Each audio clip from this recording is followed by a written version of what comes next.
Assalamualaikum warahmatullahi ta'ala wabarakatuh. Alhamdulillahilladzi hadana bi abdihil mukhtari man da'ana ilaihi bil izni wa qad nadana labbaika ya man dallana wa hadana. Allahumma salli wa sallim wa barik wa karrim ala sayyidina Muhammadin wa ala alihi at-tahirin wa ashabihi al-akramin wa tabi'ina lahum bi ihsan ila yaumiddin, amma ba'd. Faqad kana Allah subhanahu wa ta'ala fi kitabihi al-mubin wa huwa asdaqul qailin ba'da an a'udzu billahi minasy syaithanir rajim. Bismillahirrahmanirrahim. Wa ma arsalnaka illa rahmatan lil alamin. Wa qala subhanahu wa ta'ala aidan fi ayatin ukhra,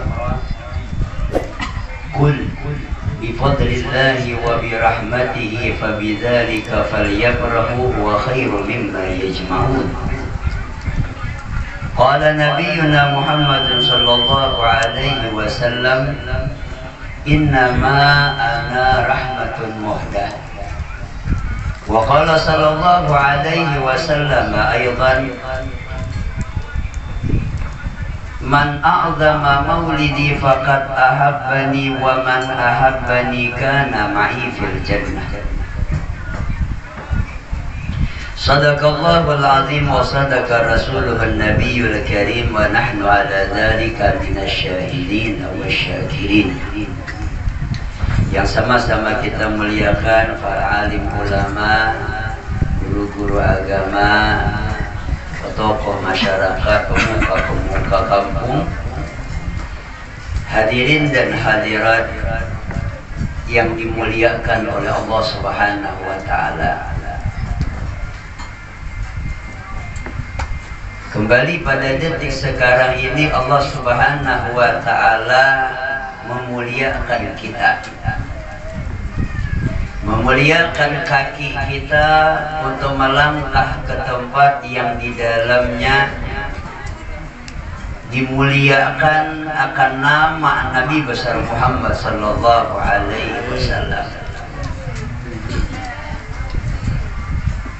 Lidah kita dimuliakan oleh Allah Subhanahu wa ta'ala dengan kita gunakan untuk bersalawat kepada Nabi besar Muhammad sallallahu alaihi wasallam. Telinga kita dimuliakan oleh Allah Subhanahu wa ta'ala dengan kita mendengari indahnya lantunan-lantunan syair yang di dalamnya memiliki kandungan pujian kepada manusia yang paling dimuliakan oleh Allah Subhanahu wa ta'ala. Kalau kita ingin menyebutkan satu persatu nikmat-nikmat yang Allah Subhanahu wa ta'ala berikan kepada kita pada detik sekarang ini, niscaya kita tidak mampu menghitung dan menghinggakannya. Wa in ta'uddu ni'matallahi la tuhsuha. Hanya saja kita memohon kepada Allah Subhanahu wa ta'ala, mudah-mudahan kita termasuk orang yang pandai bersyukur. Amin ya rabbal alamin.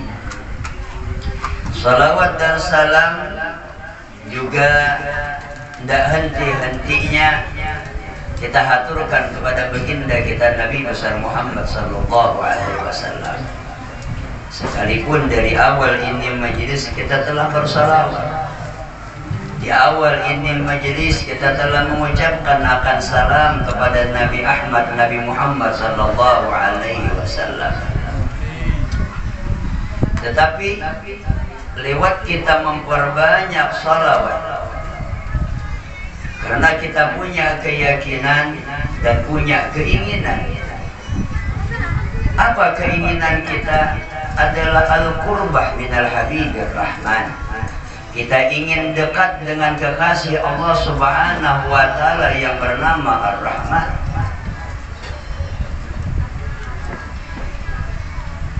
Akrabukum alayya majlisan yawmal qiyamah aktsarukum alayya salatan. Kata Nabi besar Muhammad sallallahu alaihi wasallam, orang yang paling dekat nanti denganku kelak di negeri akhirat setelah terjadinya hari kiamat adalah aqrabukum alayya, adalah aktsarukum alayya salatan, adalah orang yang paling banyak di antara kalian bersalawat kepadaku. Shallu ala Nabi. Mudah-mudahan kita katunya bersalawat kepada Rasulullah. Amin ya rabbal alamin. Ya paling kurang bersalawat lawan Nabi kita itu aja kita 5 kali dalam sehari ya, itu paling kurang. Musawatnya kita kurang berarti kada sembahyang ya. Kan sehari semalaman 5 waktu. Artinya dalam sholat itu pasti kita bersalawat kepada Nabi.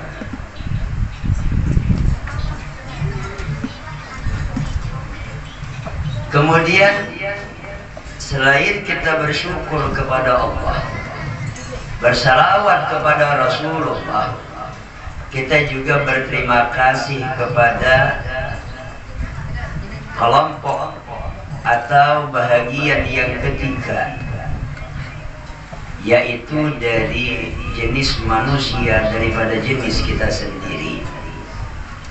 Memang Allah yang memberi nikmat, memang Rasulullah Sallallahu Alaihi Wasallam yang menjadi penyebab kita mendapatkan rahmat.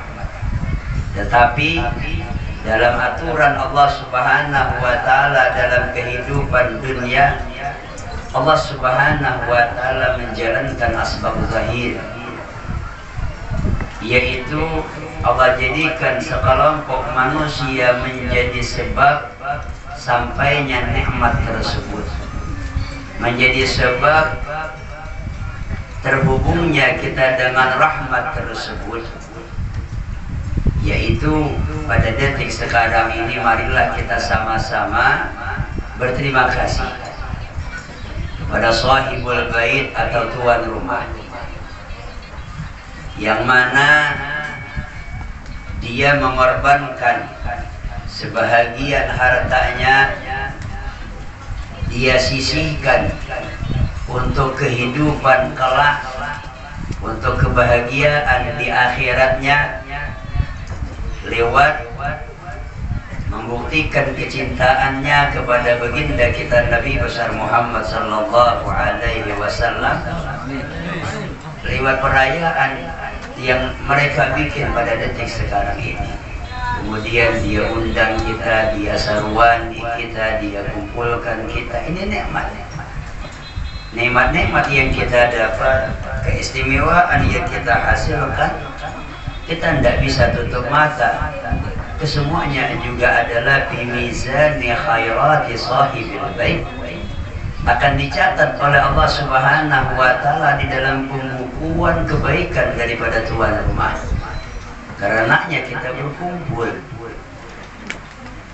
Kemudian Allah mengajarkan in khairan fa khairun.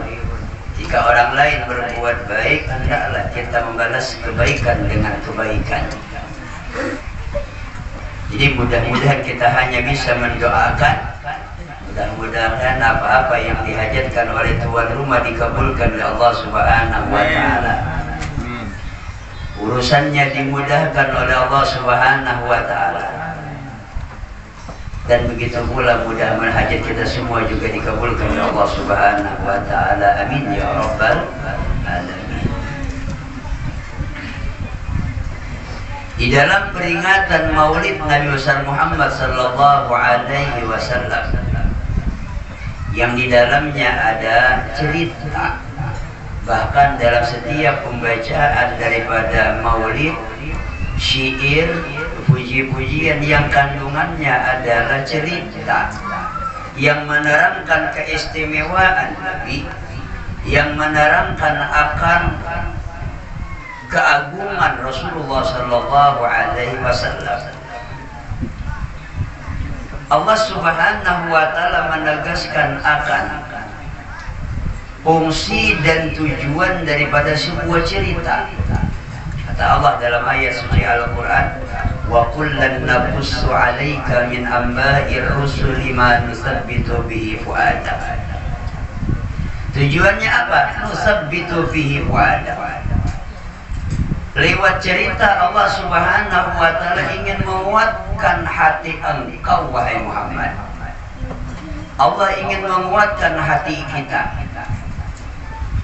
Allah ingin memantapkan keyakinan kita supaya semata-mata kita berpegang dengan Allah Subhanahu wa taala.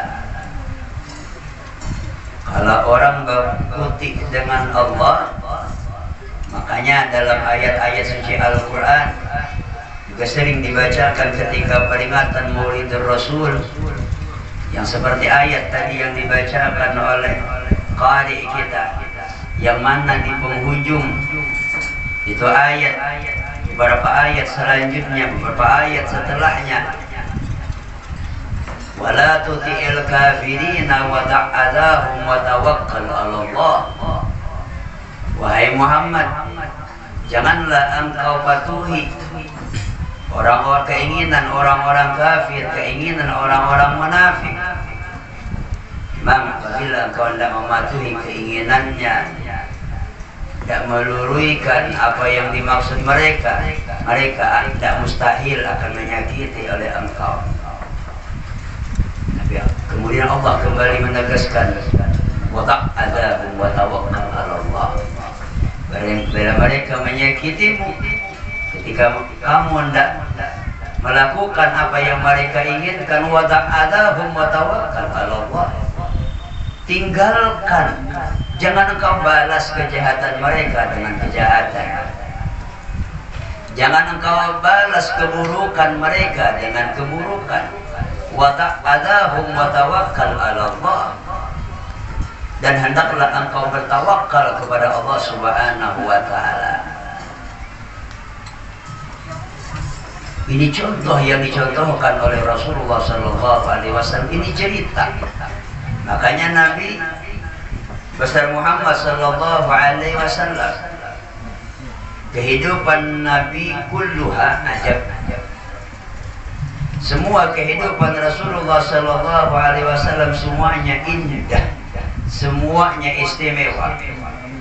Kalau cerita para nabi dan rasul yang terdahulu mampu untuk menguatkan keimanan, mampu untuk memantapkan keyakinan.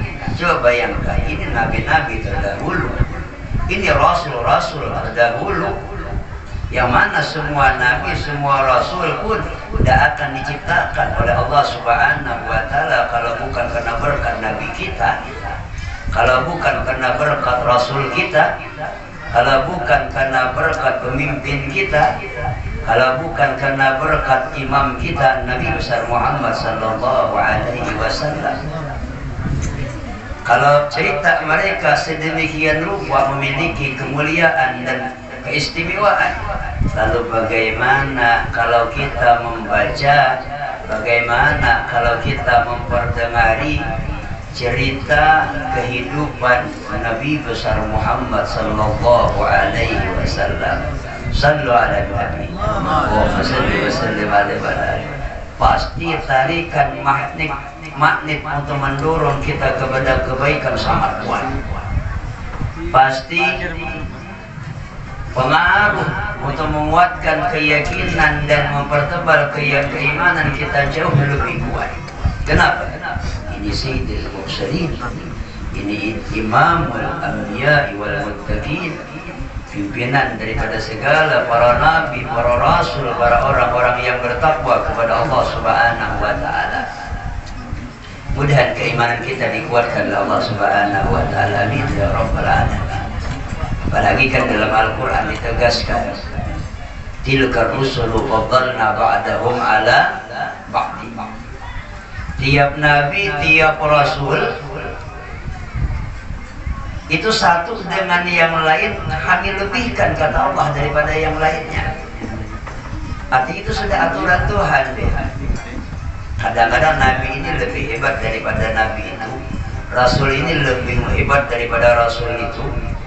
Tapi memang mereka semua memiliki derajat yang mulia, derajat yang istimewa. Tetapi ada di antara mereka yang lebih hebat, lebih istimewa, lebih tinggi derajatnya. Karena lewat perbandingan nampak keistimewaan seseorang daripada yang lain. Dalam makna kita memperingati kelahiran Rasulullah Sallallahu Alaihi Wasallam, kita menerangkan beberapa keistimewaan Nabi yang lebih memiliki kandungan istimewa daripada nabi-nabi yang lain. Yang pertama, di antara keistimewaan Nabi kita besar Muhammad Sallallahu Alaihi Wasallam, kita tahu Nabi Musa alaihi salam, orang yang bergelar dengan kalimullah, orang yang suka berbicara dengan Allah Subhanahu wa Ta'ala. Dia punya mukjizat memukulkan tongkatnya ke atas batu, kemudian dari batu itu menjadi pecah dan memancarkan atau menghasilkan 12 sumber mata air yang kawan diminum oleh pengikut-pengikutnya. Kan dalam Al-Quran mungkin kita sering baca, Qadrib bi'asa kal hajar famfajarat min husnata asyrata aina. Kata Allah Ta'ala, wahai Musa, pukul tongkatmu ke batu yang besar. Karena beberapa waktu itu dikejar Fir'aun di tengah padang pasir yang luas, kehabisan air yang untuk diminum. Akhirnya juga diselamatkan oleh Allah. Coba lihat, dipukulkannya batu, akhirnya keluar memancar 12 sumber mata air. Hebat. Mukjizat, memang ini mukjizat yang besar, tapi jauh lebih hebat, jauh lebih besar, jauh lebih istimewa adalah air yang keluar, yang memancar di sela-sela jari baginda kita Nabi besar Muhammad Sallallahu Alaihi Wasallam. Sallu ala Nabi. Kan gitu kalau riwayatnya, sahabat ketika itu kehabisan air yang tinggal cuma sedikit. Hanya lapor dengan Nabi, ya Rasulullah, kami kehabisan air yang tinggal cuma sedikit. Kata Nabi, kumpulkan kemari. Kumpulkan tinggal sedikit, dibuat dalam satu bejana, dalam satu wadah. Kemudian Rasulullah Sallallahu Alaihi Wasallam memasukkan telapak tangan kanannya yang mulia. Dilihat oleh para sahabat dengan sangat jelas dan nampak keluar air di sela-sela jari Nabi besar Muhammad Sallallahu Alaihi Wasallam. Sallu ala Nabi. Kalau di batu kan bisa jadi dari batu yang besar itu, misalnya kalau kita ingin hayal-hayalkan, memang tidak ada juga ya kita suatu mukjizat bagi Nabi Musa. Perbandingan mana yang lebih istimewa dari batu yang mengeluarkan air daripada jari jemari yang mengeluarkan akan air? Jauh lebih mulia Nabi besar Muhammad Sallallahu Alaihi Wasallam. Ini kalau kita ingin bandingkan dengan Nabi Musa. Kemudian kalau kita ingin membandingkan dengan Nabiullah Isa alaihi salam, Nabi Isa adalah Nabi yang paling dekat dengan Rasulullah Sallallahu Alaihi Wasallam. Makanya banyak ya kita dalam riwayat perbandingan dan keistimewaannya. Kalau Nabi Isa sehubungan dengan dilahirkan, Nabi Isa itu diantara mukjizatnya, diantara keistimewaannya ketika lahir, dia lagi bayi bisa bandir, dia bisa berbicara. Makanya ketika Maryam melahirkan Isa, dia berpuasa untuk tidak berbicara. Inni nadartu lirrahmani shauma. Ulun bernadar kepada Allah yang bersifat Ar-Rahman untuk tidak berbicara. Saum anil kalam, bukan saum anil ta'am. Berpuasa dari berkata-kata yang tidak membantu. Bawa anak, hilik anak, pertemuan lawan orang Nasrani. Ya Maryam, man hadzal walad? Ya Maryam. Wahai Maryam, anak siapa nih?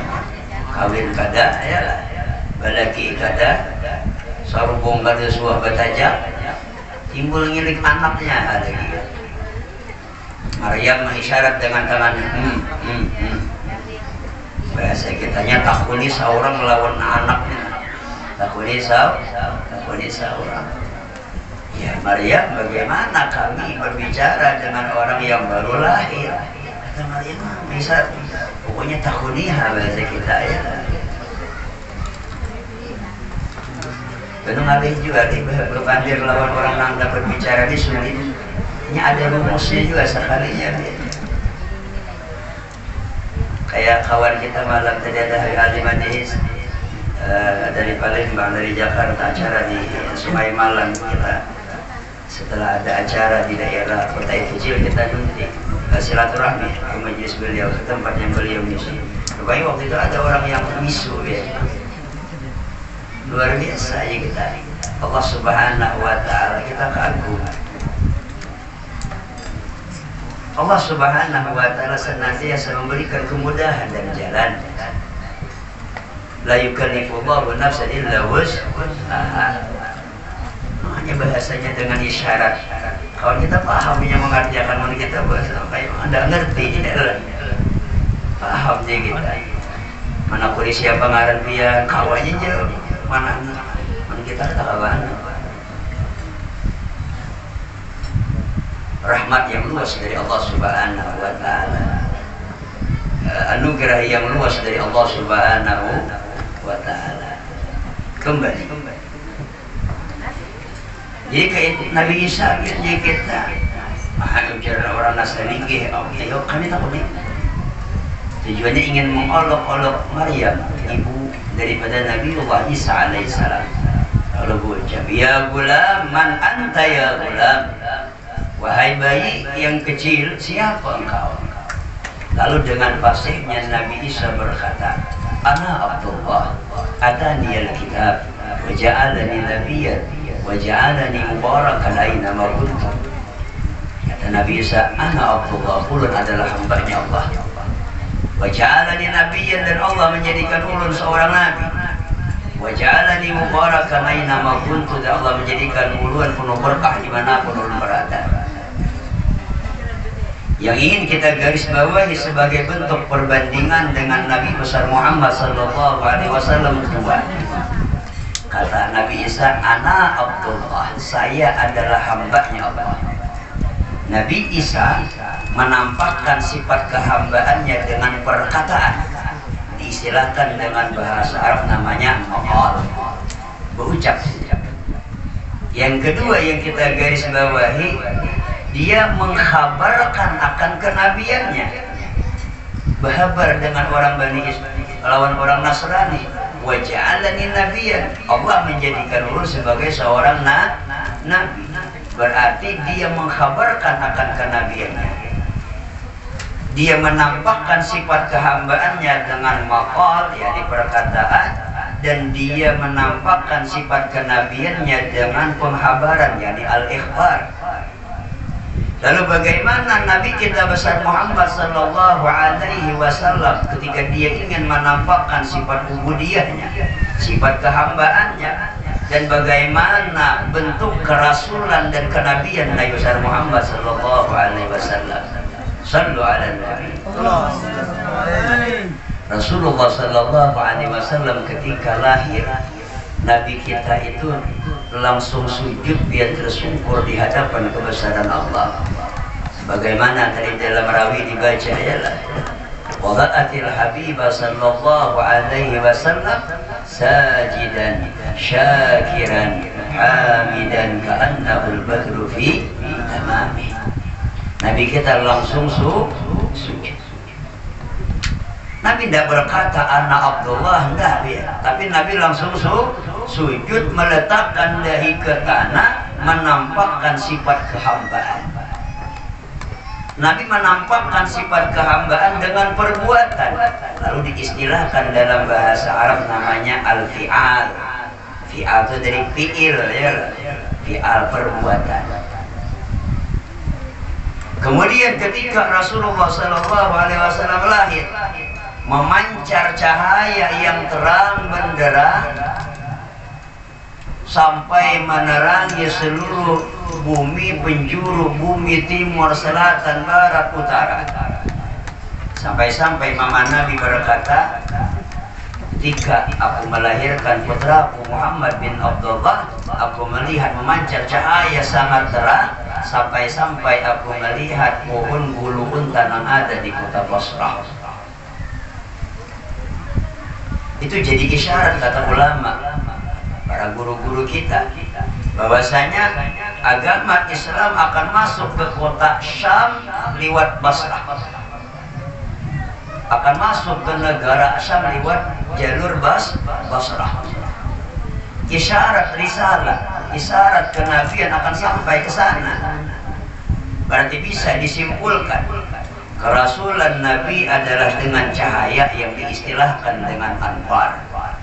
Ubudiyah Nabi itu dengan sujud yang diistilahkan dengan al-fi'al, perbuatan. Makanya disimpulkan oleh ulama, ubudiyatu Isa maqal wa ubudiyatu nabiyina Muhammadin sallallahu alaihi wasallam al-fi'al, wa risalatu Isa al-ikhbar, wa risalatu nabiyina Muhammadin sallallahu alaihi wasallam al-anwar. Sallu ala nabi.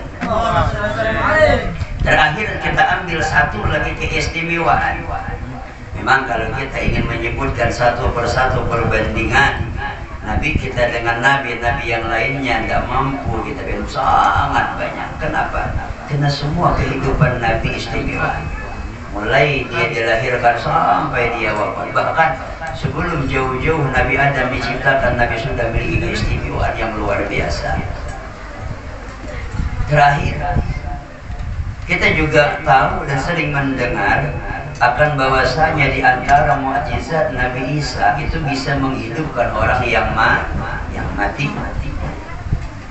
Orang yang sudah dikubur lama, dengan mukjizat Nabi Isa alaihissalam setelah dibongkar kuburannya hidup kembali. Malah dia pandai berbicara, fasih, hebat, istimewa, memang istimewa. Tidak ada orang yang bisa menghidupkan orang mati kecuali orang-orang yang diizinkan oleh Allah Subhanahu wa Ta'ala, diantaranya sebagai bentuk mukjizat Nabiullah Isa alaihissalam. Tapi jauh lagi lebih hebat, jauh lagi lebih istimewa mukjizat Nabi besar Muhammad sallallahu alaihi wasallam. Sallu ala Nabi. Itu pernah Nabi kita itu bila di dalam jamuan, Nabi paling suka makanannya itu kita paha kambing. Paha kambing ya. Rasulullah suka, senang. Jadi orang Yahudi, orang Nasrani di kala itu membubuhkan kita suatu racun kepada makanan. Yang akan disuguhkan kepada Rasulullah Sallallahu Alaihi Wasallam. Waktu Nabi ingin kita memakan, ternyata paha daripada kambing tersebut, paha kambing yang sudah terlepas daripada badannya, paha kambing yang telah terputus daripada kepalanya, paha kambing yang telah misah daripada anggota tubuh yang lainnya, yang sudah dimasak, yang sudah tidak memiliki kehidupan sama sekali, ketika mau disantap oleh Rasulullah Sallallahu Alaihi Wasallam, dia berbicara dengan fasihnya, padahal tidak punya mulut. Apa suara yang keluar daripada paha kambing tersebut? Ya Rasulullah, la ta'kulni ya Rasulullah, fa inni masmumun. Wahai Rasulullah, jangan engkau makan ulun, jangan pian santap ulun, sesungguhnya pada diri ulun ada racun. Fa inni masmum. Coba lihat, bayangkan bagaimana hebatnya mukjizat Nabi besar Muhammad sallallahu alaihi wasallam. Paha kambing yang tidak memiliki mulut yang terpisah daripada anggota tubuhnya berbicara dengan fasih. Beda dengan mukjizat Nabi Isa menghidupkan orang mati. Orang mati sudah punya mulut, orang mati masih punya lidah. Berbicara wajar, sarananya masih ada, mulutnya masih ada, lidahnya masih ada. Lalu bagaimana paha kambing yang tidak punya mulut berbicara dengan fasihnya? Ini kemuliaan Nabi Muhammad sallallahu alaihi wasallam. Mudahan kita dimuliakan oleh Allah. Mudahan kita diistimewakan oleh Allah Subhanahu wa taala. Mudah-mudahan di peringatan Maulid Nabi Muhammad sallallahu alaihi wasallam yang kita berkumpul di dalamnya membuahkan perkumpulan kita dalam surganya Allah Subhanahu wa taala. Mudah-mudahan tidak keluar kita dari tempat yang mulia ini melainkan seluruh dosa kita telah dihapuskan oleh Allah Subhanahu wa taala. Kekurangan kita disempurnakan oleh Allah Subhanahu wa taala, dan mudah-mudahan hajat kita dunia dan akhirat dikabulkan oleh Allah Subhanahu wa taala. Amin amin ya rabbal alamin. Akhirul kalam, assalamualaikum warahmatullahi taala wabarakatuh. Assalamualaikum warahmatullahi wabarakatuh.